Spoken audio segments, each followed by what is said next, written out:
Yeah, I do like reading other people's stories. I was recently in a church.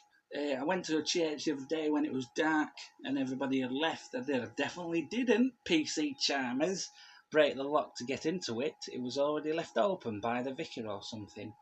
And I went inside the church and walked about a bit, didn't really feel anything. Then I saw a ghost come out of the pulpit. It was a ghost of a World War One soldier from Ypres.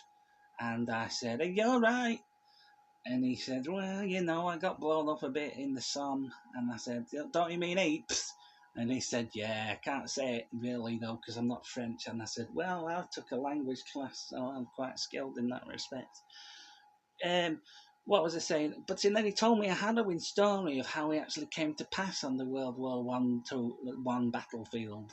He was following a tank. No, they didn't have tanks. He was following a horse off across no man's land on the Great March over no man's land. His name was Alan Duncanson, and he was following the Norse across the no man's land when the shelling suddenly stopped, and the horse stopped, and no, Alan stopped as well. Suddenly, the German machine guns started firing off. So Alan hit the deck, down. The horse hit the deck too, because it was a highly trained military horse. Flump. When the machine guns finally stopped, they both got to their feet. But then a shell exploded nearby and the horse shot itself and the shit hit Alan Duncanson in his face and knocked his head off. And that's how he died.